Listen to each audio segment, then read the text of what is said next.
Hamdan wa syukurillah, salatan wa salaman ala rasulillah wa ala alihi wa sahbihi wa mawala.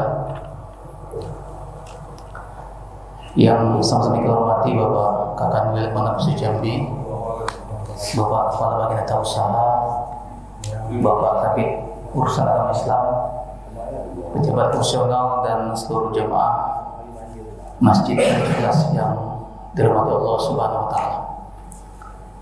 Alhamdulillahirabbil alamin. Kita ucapkan syukur kepada Allah SWT atas limpahan rahmat dan karunia sehingga pada hari ini kita kembali hadir salat bersama salat zuhur dan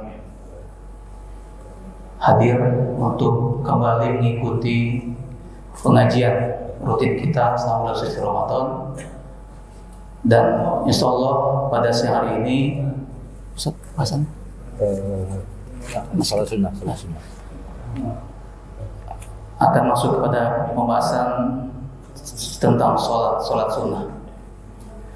Karena itu tanpa mempunyai mukaddimah, mari kita buka pengajian kita pada siang hari ini dengan sama-sama membaca basmalah. Bismillahirrahmanirrahim. Kepada guru kita waktu dan tempat kami silakan.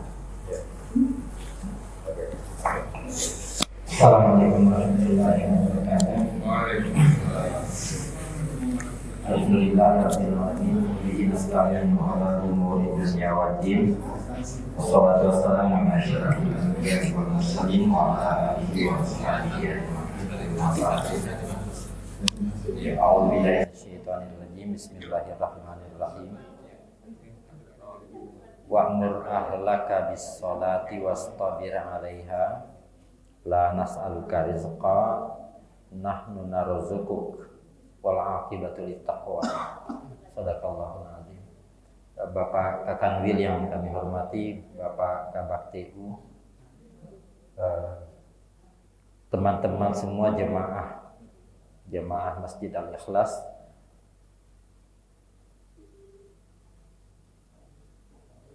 kita doakan semua niat baik kita hari ini dan memasuki Ramadan ini dan akan insyaallah melewati Ramadan ini, semua doa terkabul dan semua berkah ya rabbal alamin.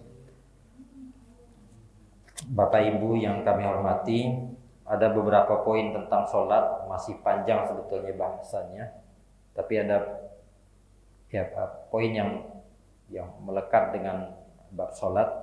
Kita mulai dari sujud sahwi. Rawahul Bukhari an Abi Hurairah radhiyallahu anhu qala shalla bina Nabi sallallahu alaihi wasallam. Abu Hurairah meriwayatkan bahwa suatu saat Nabi sallallahu alaihi wasallam salat bersama kami, mengimami kami dalam salat zuhur dan atau asar. Baru 2 rakaat Rasul salam dan pergi. Tidak ada sahabat yang berani menegur. Sampai seorang sahabat mendatangi Nabi bernama Dzuliyadain. Nabi, betul ya, tadi sholat 2 rakaat, bukan 4. Betul yang kau ngomong cuma 2 rakaat tadi itu. Ditanya ke sahabat lain, betul Nabi cuma 2 rakaat. Saat itu Nabi langsung takbir, berdiri takbir, ambil 2 rakaat lagi tambahan. Kemudian sebelum salam beliau sujud 2 kali untuk ambil 2 sujud sahwi. Simpelnya sujud sahwi itu hukumnya sebetulnya semua sujud bacaannya subhanallah. Subhanallah. Bacaan lanjutannya menyesuaikan. Sujud sahwi yang umum kita gunakan subhanallah wa la yashu. Itu dalil dari sujud sahwi. Sebab dari sujud sahwi, apa saja yang menyebabkan kita bisa sujud sahwi? 1, meninggalkan sunnah abad. Sunnah abad ini hanya ada 5. Sunnah abad itu ada 5. Kaitannya dengan tasyahud semua. 1, lupa tasyahud awal. Lupa tasyahud awal. Berarti lupa juga duduk waktu tasyahud yang awal. 2, Ketiga, tasyahud awal, lupa juga selawat di tasyahud awal. Tasyahud itu ya tahiyat, ucapan tahiyat itu tasyahud. Berarti dia lupa duduk, lupa tasyahud, ucap tahiyat, lupa juga selawat karena ujung dari tahiyat ya selawat kepada Nabi wa ala alihi wasallam. Kemudian lupa bersalawat di tasyahud akhir. Lupa bersalawat, meninggalkan selawat di tahiyat akhir. 4. Kelima, lupa kunut. Bagi yang meyakini kunut itu sunnah muakkadah. Bagi yang meyakini kunut itu sunnah dalam waktu subuh. Jika terlupa satu di antara 5 hal ini atau limo-limonya dibuat lupa sengaja umpamanya. Tapi hukumnya lupa aja. Hukum ini berlaku hanya untuk yang lupa. Lupa salah satu dari sunnah abad ini, itu sujud sahwi, obatnya. Kedua, ragu tentang jumlah rakaat. Berapa yang diambil? Ambil yang paling meyakinkan. Kalau ragunya sama kuat antara ini tadi sudah 3 atau 4, ambil yang banyak. Ambil yang banyak. Karena hukumnya sholat jangan nambah. Jangan nambah. Kalau sholat, rakaat sholat jangan nambah. Ambil yang maksimal. Kalau ragunya kuat. Ragu tentang jumlah rakaat. Kemudian ragu tadi melakukan sesuatu yang seharusnya tak dilakukan waktu sholat. Contoh, lagi enak-enak sholat, seperti ada yang lewat, terus tidak sengaja membentak atau berdaham atau apa. Berdahamnya seperti ada bahasa yang keluar. Berarti itu tidak boleh dilakukan. Itu sujud sahwi. Kemudian ada gerakan sholat yang ternyata terbalik. Gerakan sholat atau bacaan yang terbalik. Itu 4 hal yang menyebabkan sujud sahwi. Caranya tadi 2 sujud sebelum salam. Kalau ternyata pengen sujud sahwi sampai salam lupa, lah salam, terlanjur salam, ya udah sujud. Sujud. Langsung sujud aja. Tapi tutup dengan salam. Tutup lagi dengan salam. Tapi kalau lah makan, selesai makan baru ingat, lupa tadi aku nak sujud sahwi, lupa pula sujud sahwinya. Ya sudah. Sudah, memang pelupa. Tak apa-apa. Terkait dengan sholat jamaah. Sujud sahwi. 2 kali. Ini sujud sahwi. Umpamanya sujud sahwinya, saya lagi sholat, tiba-tiba ada yang masuk ucapkan assalamualaikum, saya menjawab waalaikumsalam warahmatullahi wabarakatuh, duduk. Umpamanya spontan bisa terjadi, bisa karena ada beberapa bahasan. Umpamanya tamu itu cara menyapanya gimana kalau dia ngetok-ngetok, karena adabnya tamu 3 kali dia mengetok pintu tidak ada jawaban, dia harus pergi. Adabnya tamu dalam Islam 3 kali ketok pintu tak dibukakan, pergi. Hah? Kalau kena ketok.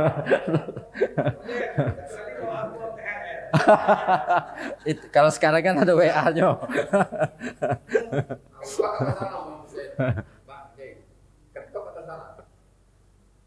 Salam ya, salam.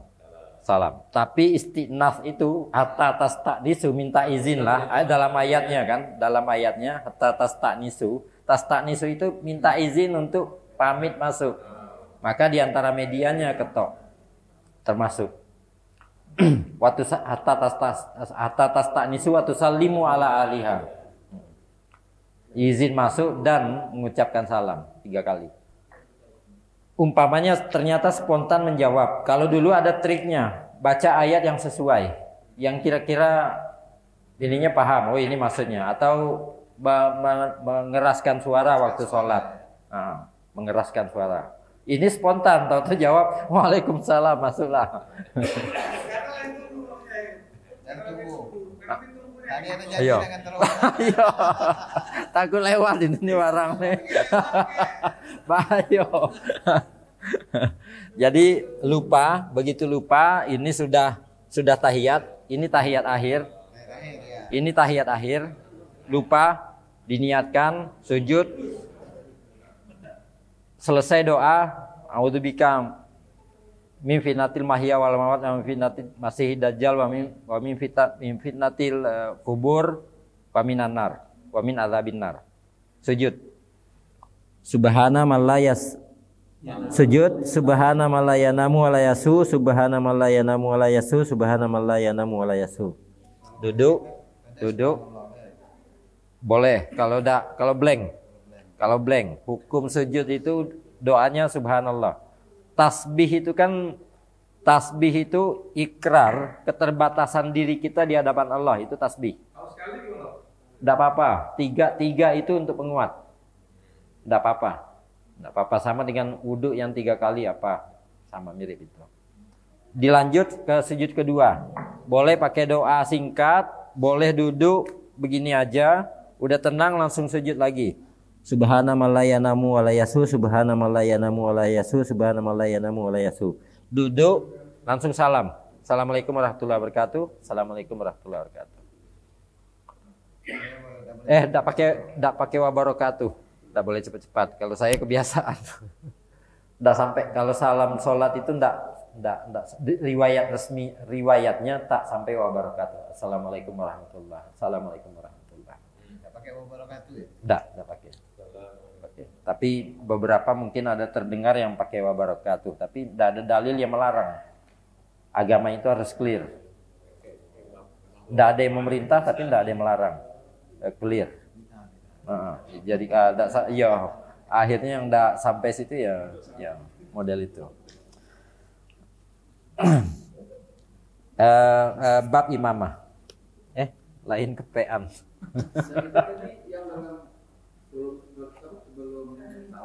Sebelum salam. Iya, sudah salam baru teringat langsung sujud. Langsung sujud.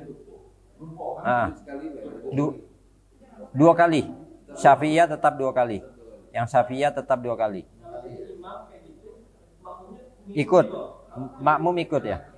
Kalau imam mana ya? Iya, ngikut. Kalau imam sujud sahwi, makmum ikut. Makmum ikut. Kalau makmum tidak ikut, tidak boleh. Tidak masalah karena mungkin dia tidak paham. Mungkin tidak paham. Kalau yang nyambung waktu ini sebelum salam mesti ikut. Kalau tidak ikut, iya. Kalau sudah salam itu bisa jadi tidak ikut kan? Bisa jadi karena tidak tahu, tidak nyadari. Atau tidak ada aba-aba atau segala macam. Sulit juga ngaba-ngabanya kan? Sulit juga. Apalagi kelupaannya sir. Sir itu tidak ketahuan seperti bacaan yang sir yang terbalik. Umpamanya saya tidak tahu bacaan apa yang terbalik. Yang fardu. Umpamanya Fatihahnya terbalik atau apa. Tapi kalau Fatihah ya rukun. Selesai, batal. Kalau baca ayat sunat ya? Sunnah. Kalau ayat sunnah, ayat tambahan. Kalau ayat tadi kemarin kan kita bahas kalau ayat itu ya minimal katanya ya 3 ayat yang dibaca. Berarti apa namanya? Al-Kautsar. Al-Kautsar. Iya.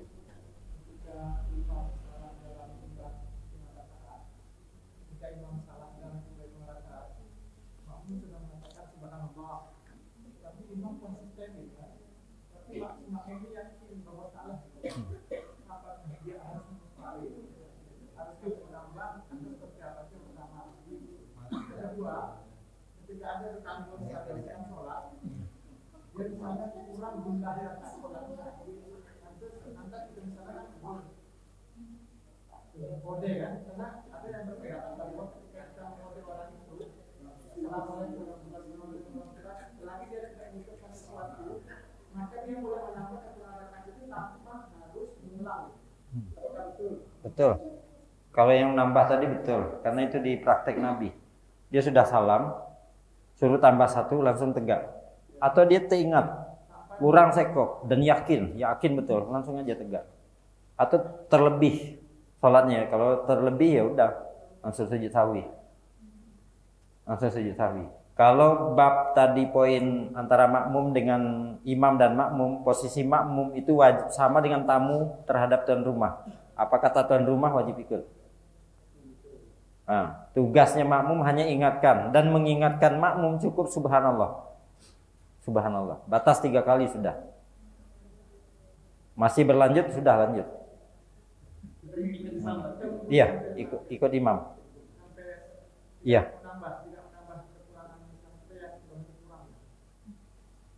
Tadi kasusnya kekurangan ya? Kurang rakaat ya?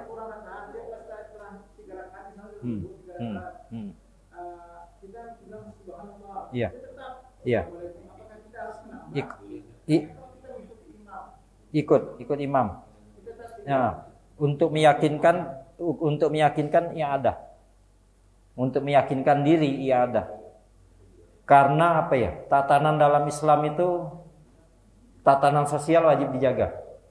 Yang pertama itu, tidak boleh ada kekisruhan oleh satu peristiwa yang bisa diselesaikan.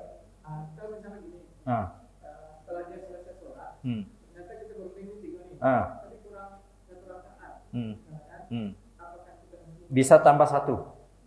Bisa tambah satu, walaupun iya, kan peristiwanya di hadis Nabi tadi itu. Peristiwanya di hadis Nabi. Nabi inilah pergi kemana-mana. Baru Zulyadain ingatkan Nabi, ya Rasul, tadi sholatnya betul ya, cuma 2 rakaat. Apa ada wahyu baru? Kami tidak tahu. Ada syariat baru. Kira-kira begitu. Tidak ada yang berani negur waktu itu. Tapi ya, ini menjadi dalil umum untuk sujud sahwi. Riwayatnya riwayat Bukhari dari Abu Hurairah. Begitu dicek Nabi, betul cuma segitu. Karena blank, sepertinya beliau blank. Mungkin lagi capek ya. Capek waktu itu. Langsung sholat lagi, nambah 2 rakaat. Langsung nambah 2 rakaat. Itu kisahnya. Apalagi peristiwanya tadi, nambah, berunding, ya udah tambah 1. Langsung tegak, ambil 1 rakaat. Sebelum salam sujud sahwi. Walaupun ulama belakangan mengatakan kalau terlalu panjang fasolnya, pemisahnya, jaraknya, dan sudah terlalu banyak yang dilakukan, lah makan, minum, ngopi, ngerok, segala macam, iadah untuk semua. Nah, iadah berarti mengulang aja, mengulang. Tapi sebetulnya dengan mengacu ke hadis ini selesai. Nabi lah pergi, lah beranjak. Kemudian nambah 2 rakaat. Sama dengan Pak Haji, tawaf, 5 kali tawaf, khomsatu aswatin, 5 kali keliling ini, terus pergi, buang hajat. Balik lagi, nambuh. Walaupun waktu pergi ke kamar mandi di luar kan, kalau di Mekah berarti di luar kamar mandinya. Sempatlah beli syai satu, ya dah. Sempat tuh, beli teh kan di luar tuh. Apalagi panjang jaraknya kan, ngobrol lah di jalan tuh. Balik kan tidak ada ngulang 7 tawaf. Balik kan cukup nambah 2 tawaf untuk selesaikan 7 tawaf. Kira-kira begitu. Tawaf itu mirip dengan rakaat sholat. Tawaf itu mirip dengan pengerjaan sholat. Dan hukumnya sama. Makanya tidak ada tahiyatul masjid. Khusus di Masjidil Haram. Tidak pernah ada tahiyatul masjid. Bukan tidak pernah ada. Maksudnya tahiyatul masjidnya ya tawaf. Kecuali tidak sanggup tawaf. Orang ambil tahiyat. Ya. Baru selembar bang. Ini ringkas Ya. ya. Ya alhamdulillah. Yang kita mendapatkan sholat itu Assalamualaikum warahmatullahi wabarakatuh. Nah itu pas kita kata ke kiri lagi, itu kan tuh. Nah itu pemahaman dulu.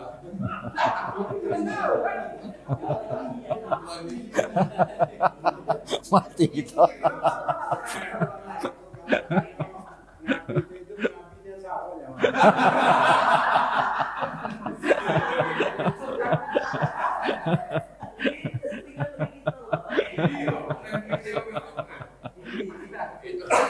Itu namanya psikologi. Suruh khotimah.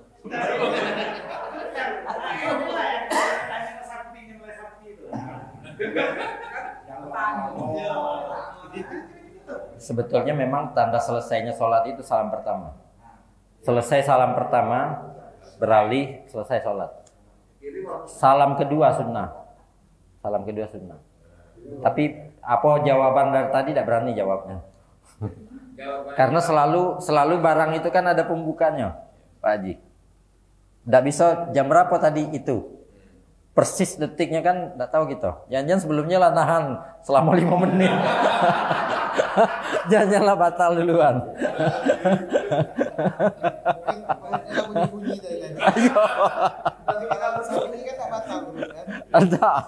Enggak, cuma makruh. Iya, makruh. Pas salam pertama oke kan. Lepas dia. Lepas. Tapi fikihnya begitu tadi. Fikih dasarnya adalah salam satu selesai, maka sholat selesai. Rukun terselesaikan semua. Tinggal salam kedua itu adab untuk menyapa makhluk yang menyapa dunia, balik menyapa dunia. Jadi batal sunnahnya. Iya. Wajibnya oke, sunnahnya menjadi batal. Mungkin itu istri. Iya. Istihadinya sempurna. Iya. Betul.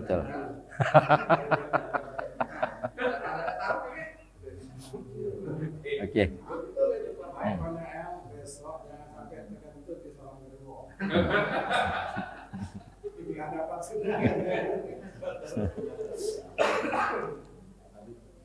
Oke, kita lanjut ke bab imamah. Bab imamah. Imam itu namanya imamah. Orang yang paling ahli nulis tentang imamah ini namanya imam, bukan paling ahli. Di antara yang pertama menulis tentang ini dan memasukkan dan memperkenalkan fikih politik. Fikih ini dasar fikih politik imamah. Imam Mawardi, Al-Mawardi, sebelum Imam Ghazali, menulis kitab Al-Hawi Al-Kabir.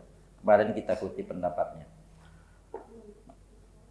Imam, seorang imam wajib bagus bacaannya, satu, makhraj hurufnya bagus. Memahami seluk-beluk fikih salat sejak taharah hingga adab setelah salam. Setelah salam itu imam harusnya ngapain? Imam wajib tahu itu. Tapi sebelum maju menjadi imam wajib menyadari bahwa seburuk-buruk imam adalah imam yang tak disukai oleh banyak jamaahnya. Jadi kalau menyadari itu ditengok-tengok, kira-kira banyak yang senang aku maju nih, tidak usah maju. Kagak ada yang pindah gara-gara itu. Bahaya. Iya. Hadisnya adalah ada 3 yang pahala sholatnya itu tak bisa melewati kepalanya. Di riwayat lain tak bisa melewati tinggi telinganya pahala sholatnya, tidak akan naik. 1, hamba sahaya yang membangkang terhadap tuannya, tapi hamba saya udah nggak ada. 2, istri yang tidur dalam kondisi suaminya marah.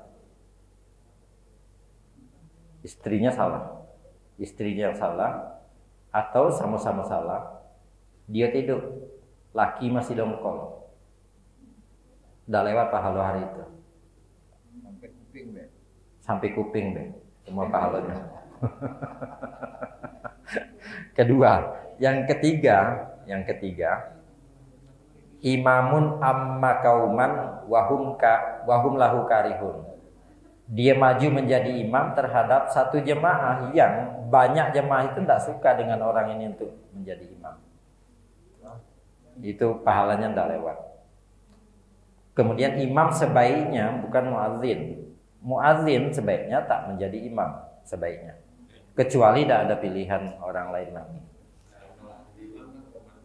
Istilahnya imam itu adalah dhamin, penjamin bagi makmumnya, sedangkan Sedangkan muazin itu istilahnya adalah mu'taman, orang yang dipercaya oleh jemaah untuk menjaga waktu sholat. Begitu masuk waktu sholat dia azan. Jika imam baik maka kebaikan untuk semua. Jika imamnya baik maka kebaikan untuk seluruh jemaah. Jika buruk maka keburukan hanya ditanggung oleh imam. Kalau keburukannya ada di imam, hanya ditanggung oleh imam, tidak di jemaah. Cuma jemaah ikut bertanggung jawab karena kenapa biarkan yang tidak baik ini untuk maju jadi imam. Nah ini fikih politiknya, fikih siasat. Bisa pilkada itu. Bisa, gara-gara buat partai imamah. Imamah ini slogannya Syiah. Makruh juga tolak menolak menjadi imam. Tolak-tolakan jadi imam itu makruh. Maka kalau sudah 2 kali ditunjuk majulah, tidak usah nolak lagi. Yo, lah 2 kali begini sudah. Jadi poin mempersilahkan itu bab adab dalam jemaah, dalam satu komunitas yang tak terlalu, belum ada imam definitifnya. Itu adab mempersilahkan. Maka pada persilahan kedua, seorang yang sudah disuruh dipersilahkan hendaknya maju jadi imam. Menurut salaf, tiada yang lebih utama setelah Nabi kecuali ulama. Tidak ada yang setelah ulama para imam. Itulah sebabnya Abu Bakar As-Siddiq disepakati jadi khalifah setelah Nabi Muhammad SAW.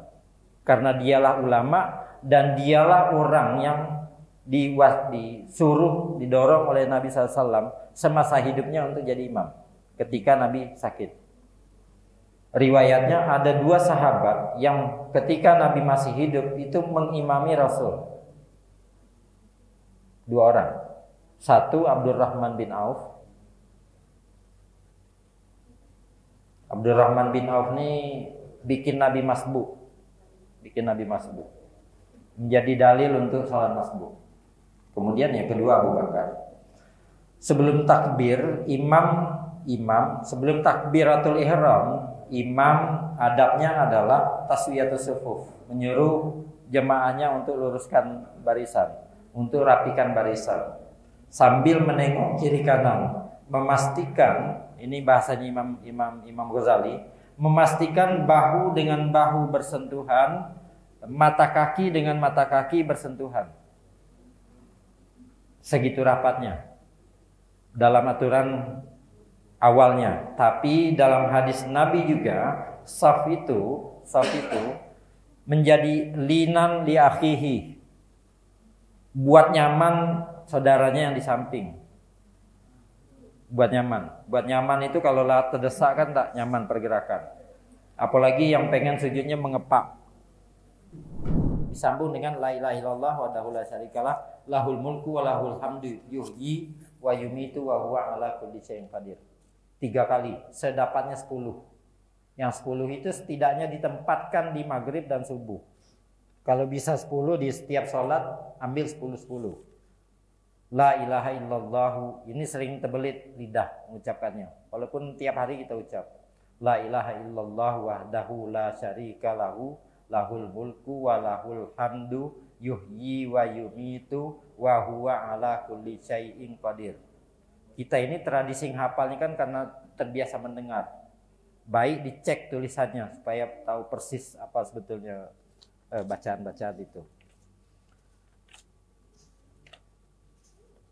Kemudian setelah itu ada yang membaca Allahumma ajirna minan nar. Allahumma ajirna minan nar ini ajaran ulama.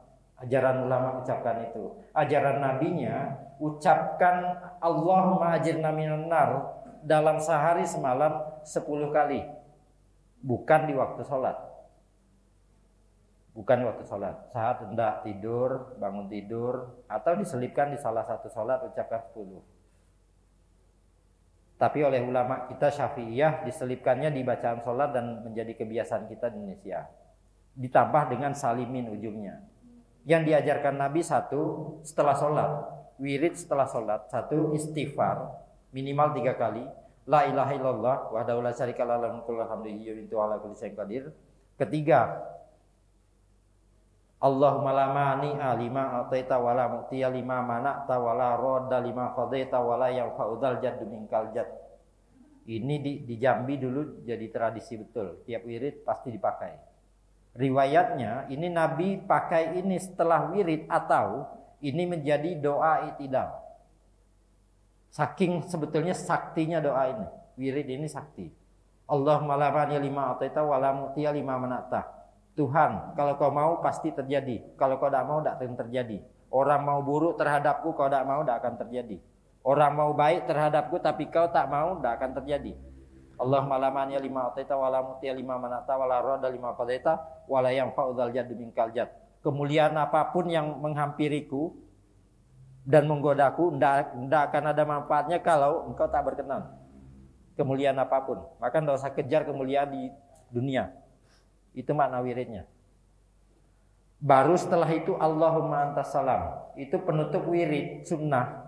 Dalam posisi imam dan siapapun ketika sholat, dalam posisi kaki duduk, itu masih dalam posisi tahiyat akhir. Jangan berubah. Sepanjang tak berubah posisi duduk tasyahud ini, kata Nabi, malaikat tidak beranjak darinya, mencatat semua yang dia ucapkan sebagai bagian dari doa dia dalam sholat. Kalau lah bergerak, dah tahu apa maknanya. Tapi kehusuannya, riwayatnya, kehusuan pencatatannya saat diperlakukan seperti ia masih dalam keadaan sholat. Maka adabnya lagi kata Imam Ghazali, adabnya sebelum imam menyelesaikan Allahumma antas salam wa minkas salam wa ilaika ya'udus salam wa hayyina rabbana bisalam wa adkhilnal jannata daras salam tabarakta rabbana wa ta'ala ya dzal jalali wal ikram, jangan beranjak. Sebelum itu diselesaikan, jangan beranjak. Dan adabnya imam setelah membaca itu Allahumma antas salam, sapa jamaah dengan membalikkan badan menghadap ke jamaah, mencong sedikit agak terlihat ke jamaah. Adab. Dan itu dilakukan Nabi. Setelahnya boleh beranjak. Dan imam tidak boleh beranjak sebelum ibu-ibu aman untuk beranjak dari masjid. Ibu-ibu, jamaah ibu-ibu. Diperkirakan zaman itu tidak tahu macam mana. Tapi Imam Ghazali, ini perkataan Imam Ghazali, ibu-ibunya harus aman dulu, kabarnya begitu. Oke, itu wirid-wirid mutabarnya. Oh ini dia. Saya dari tadi ngepek nak cari catatannya tidak ketemu. Ini ada. Terakhir. Hal makruh dalam sholat.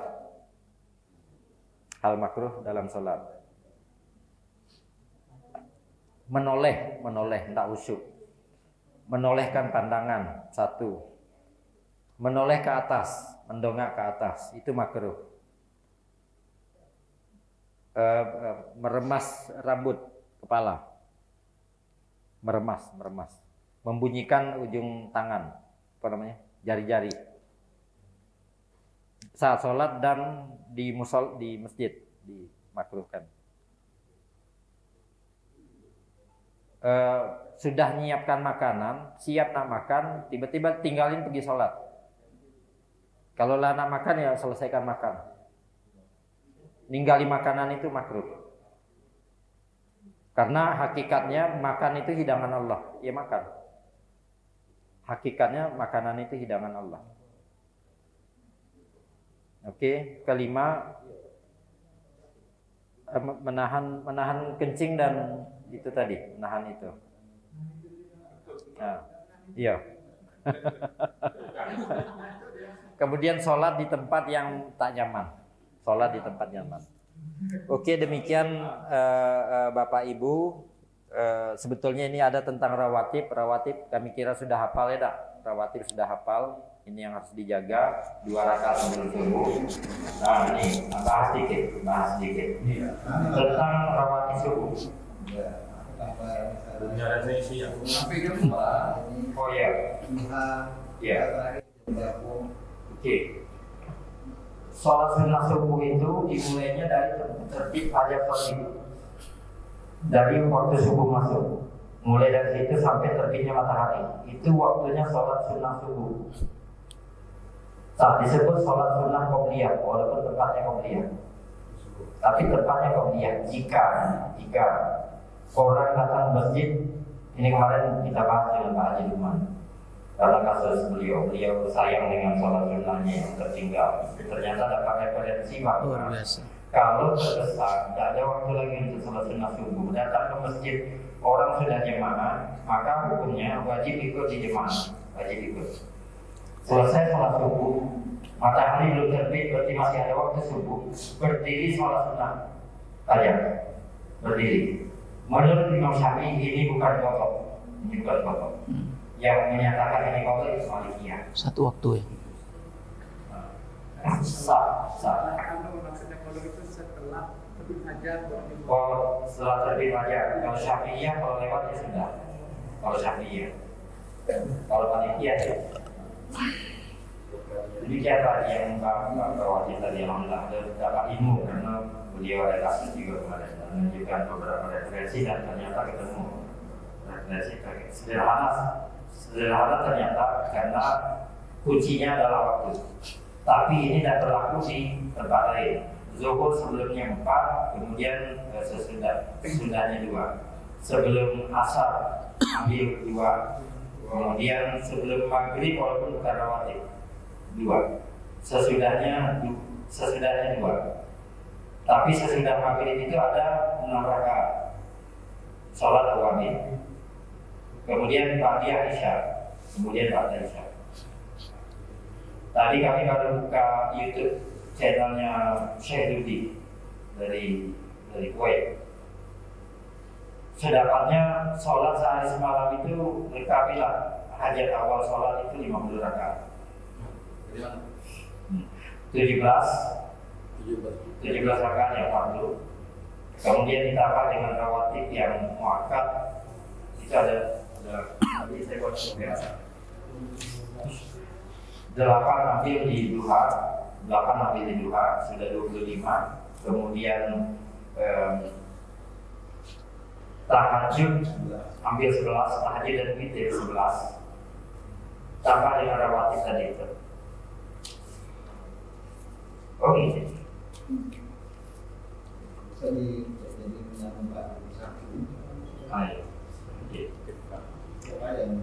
Jadi catatannya adalah dua subuh yang berkah dengan subuh 2, yang berkah dengan zuhur 6, berkah dengan asar 2, berkah dengan maghrib 2, qiyamul lail. Setelah isya itu hukumnya semua qiyamul lail. Apapun sholat sunnah setelah sholat isya itu qiyamul lail. Totalnya 13. Berarti ambil ba'diyah isya 2 rakaat, tahajud dan witirnya 11. Totalnya memang 50. Oke, catatan duhanya 8. Kalau kurang ya main tipu-tipu di malam di sholat qiyamul lail itu kan tanpa batas.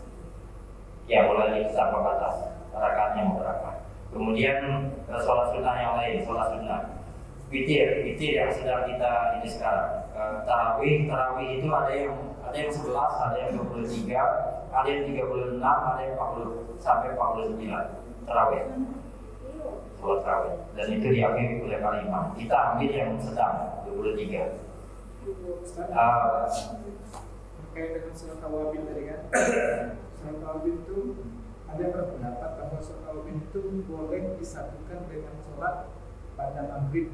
Jadi maksudnya itu niatnya satu gitu. Oke, niat satu. Ya, maksudnya sholat maghrib juga, pada maghrib juga, sholat tawabil juga. Apakah memang itu? Oke. Tadi. Betul. Sama dengan sholat sunnah. Sholat sunnah wudu. Setelah wudu, adabnya masuk masjid itu kan tahiyatul masjid. Tapi adabnya sesudah wudu adalah sholat sunnah wudu. 2 rakaat 2 niat. 2 rakaat kena 2 niat. Jadi kita masuk masjid itu kalau niatnya adalah sholat sunnah wudu, dan dilakukannya di masjid itu adalah tahiyatul masjid. Hukumnya itu adalah tahiyatul masjid, berarti 2 fadilah, dapat 2 fadilah. Begitu sebaliknya, setelah wudu masuk ke masjid, setelah tahiyatul masjid, ya fadilah wudu. Sama dengan mirip tadi. Sholat sunnah, fadilahnya sholat sunnah itu ditukarkan, iya. Terus saya lanjutkan salah. Oke, tadi wudu, witir penting. Witir ini orang kadang ragu. Ini kok witir ini namanya sholat ganjil, tapi kok diambil 2 dan seterusnya. Yang 2 itu namanya sholat syafaq, sholat bilang, sholat syafaq, wasyafi wal watar. Witir itu pasangannya syafaq.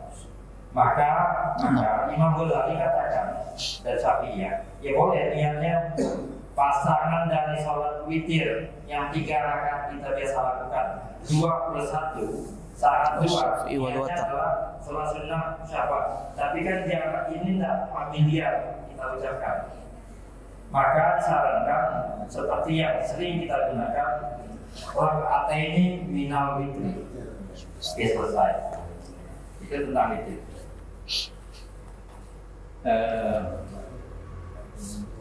Kemudian ada beberapa sholat isyraq setelah sholat subuh. Demikian Bapak Ibu, kami serahkan ke moderator. Ustaz, buka pertanyaan. Tengok. Iya. Ya cukup.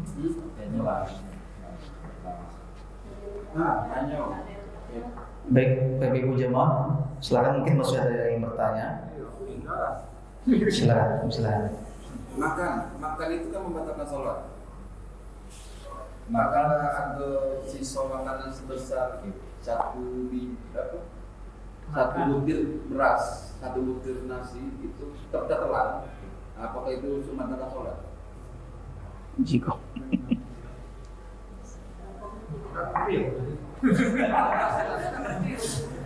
dan makan kan membatalkan sholat. Itu lagi sholat. Ada sisa makanan yang pasti menempel. itu mungkin maksudnya bukan makan, itu tertelan mungkin. Kalau makan bukan sengaja makan, niatnya bukan sengaja makan, mungkin mau dilepeh, cuman lu mau mau dilepeh kena palak ini kayak gitu. Lagi jamaah, nak dibuang di kawan kan? nanti main dulu, saya cari. Ya. Hati-hati. Baik, yang lain dulu sambil dicari. Lagi jamaah. Aku biar ngerti nih. Ibu yang belum ibu. Bu Hayani. Kalau lain. Kemana? Jadi juga termasuk yang ditanya Ustaz ini, Ustaz. Dalil terkait dengan yang ucapan salam itu Assalamualaikum warahmatullahi wabarakatuh.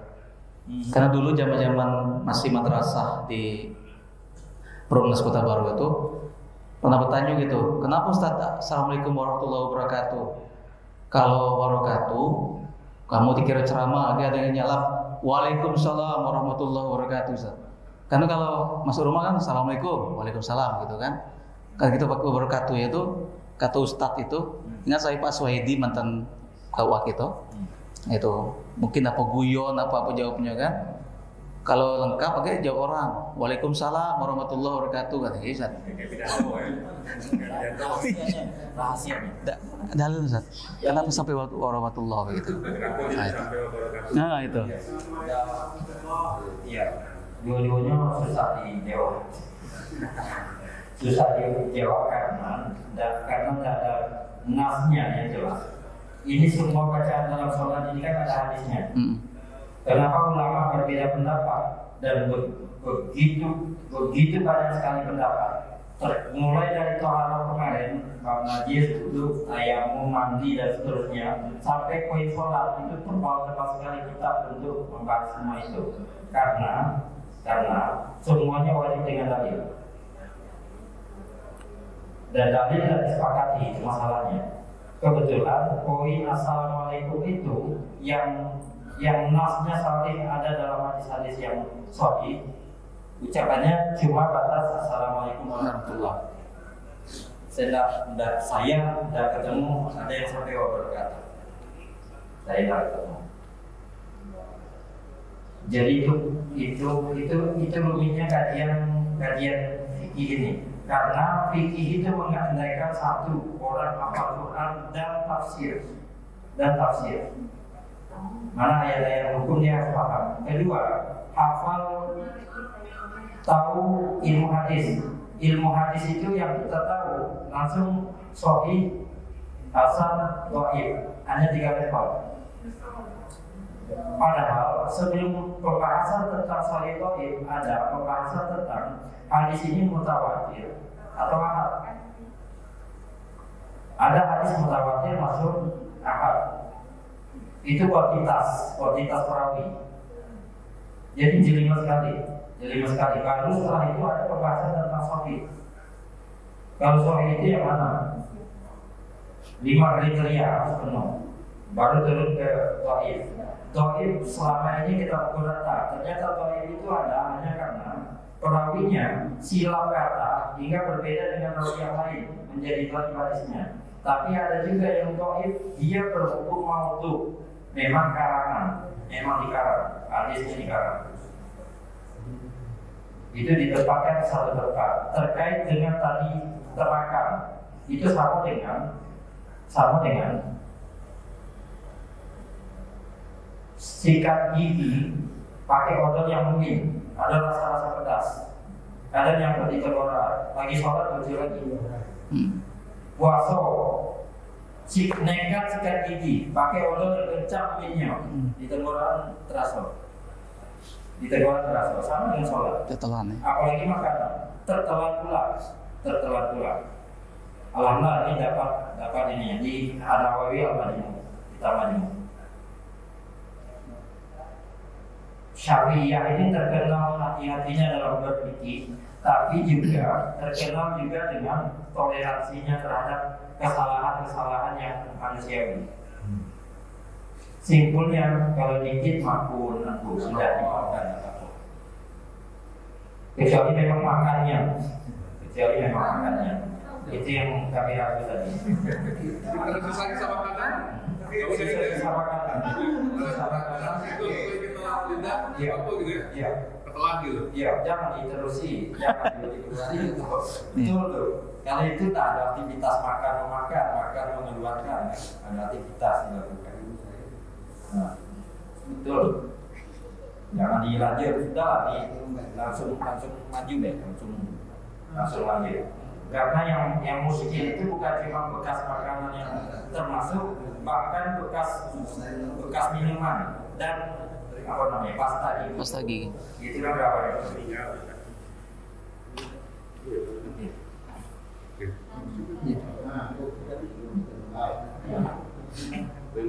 Masalah sholat berjamaah ketika bacaan sujud terakhir itu kan karena kan minggu menambah bacaan di sujud terakhir. Nah kalau kita sholat sendirian mungkin tidak masalah. Nah ketika kita berimaman kita kan harus imam. Sementara imam sudah duduk kita masih sujud. Mungkin masih dari sujud. Iya. Hilang keduanya. Berarti dia lepas diri dari jamaah. Tapi antara ada sampai ada kemarin ada umpamanya menakarnya tidak apa-apa sampai imam mengucapkan syahadat la ilaha illallah. Nah, macam mana tahu makmum imam sudah mengucapkan syahadat? Jadi dalam fikih itu harus standarnya terukur, wajib. Dalam fikih itu standarnya semua terukur. Bahkan ketika kita bahas fikih tentang waktu sholat itu detail betul paparkan astronomi perbintangannya. Yang namanya fajar itu bagaimana? Al-Fajr Shadiq itu apa? Bintang itu bagaimana dilihatnya? Hukum apa segala macam itu lengkap sekali. Itu di Ihya, di kitab ini tercantum detail-detail itu. Artinya fikih ini semua terukur, terlihat, terverifikasi, tervalidasi, detail. termasuk tadi ada bacaan tambahan kalau berjamaah harus ikuti, karena poinnya begini, ada komandan pasukan dan ada anggota pasukan. Yang ditengok kan bukan anggota ini. Tak boleh dulu. Cakap yang didengar itu bukan prajurit, tapi bosnya. Kalau di kita ya Pak Kanwil yang didengar. Ucapan kita yang mewakili ini harus representasi beliau langsung, yang resmi. Kalau kita cakap kan bukan tidak institusi yang cakap. Begitu juga dalam jemaah. Kira-kira gambarannya model itu. Maka ketika umpamanya yang paling fardu dalam sholat baca Fatihah, orang masuk Fatihahnya terlewat, dia langsung ruku. Dia sudah kena imam sudah Fatihah pun sudah ditanggung, sudah mulut oleh imam. Maka imam itu disebut sebagai dhamin, penjamin rukun sholat itu terlaksana oleh imam. Rukunnya salah satunya Fatihah, imam sudah baca Fatihah, ya udah yang ikut masbuk ya udah ikut. Fatihah sudah berjamin di rakaat pertama, asal dapat ruku maka dapat rakaat di ruku itu. Gak usah pikirin Fatihah, apalagi pikirin aku beriftitah. Fatihah ditanggung, apalagi iftitah. Jadi ya langsung. Kira-kira begitu. Yakin wajar tak pernah bergolek. Salah kalau bergolek jemaahnya seperti itu. Karena di masjid besar sekarang sholat Jumat wajar. Ini sholat Jumat rame. Di stop awal pula orang tegak atau syahud akhir masih sujud. Masih sujud. Masya Allah, ini sholat Jumat. Belakang itu boleh juga ya. Belakangan. Jadi kan belakangan. Iya, belakangan tegak bangun. Iya. Apalagi dulu. Iya. Pokoknya komandonya Allahu Akbar ikut. Allahu Akbar ikut. Batasnya adalah sampai diperkirakan itu untuk jangan sampai mendahului imam.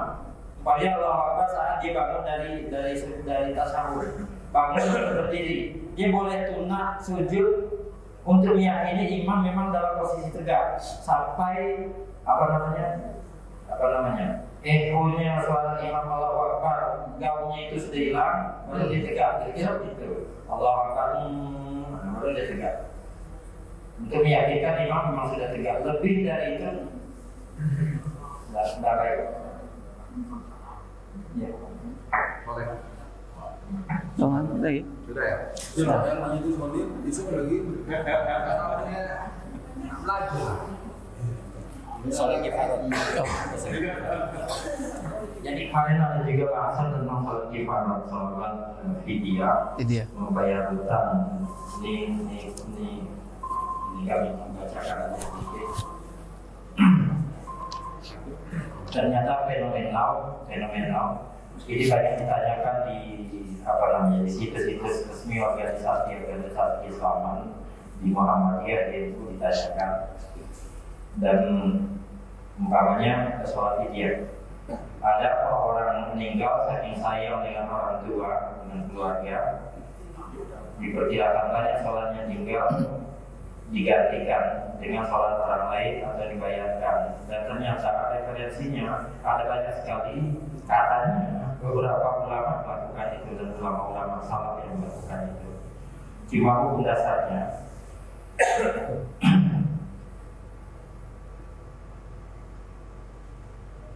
man mata wa alaihi sholatun, siapa yang meninggal ada sholatnya, ada sesuatu yang masih nyangkut di dirinya, ada sholat yang tertinggal, itu utang sholat semasa hidupnya, maka hukum dasarnya la qadha, tidak bisa diqadha, tidak bisa diqadha, wala fidyah, tidak ada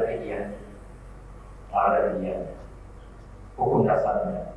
Terus kenapa kitab-kitab termasuk yang anak tolibin, umpamanya walaupun sudah dicatatkan orang yang mati tidak ada qadha, tidak ada fidyahnya, tapi beliau ngarang ini masih menyebutkan beberapa riwayat tentang para imam yang melakukan fidyah terhadap orang tuanya yang meninggal, orang-orang yang dikasih dan meninggal. Tapi tidak ada kesimpulan hukumnya boleh, tak boleh. Ada banyak sekali dan kitab-kitab yang lain, kitab-kitab Syafi'iyah, Hanabilah, Hanafiyah dan sebagainya. Cuma secara prinsipil itu memang melanggar kaidah bahwa poin sholat apapun keadaannya tetap wajib, apapun keadaannya tetap wajib, kecuali yang haid dan nifas atau masa yang lain tidak ada.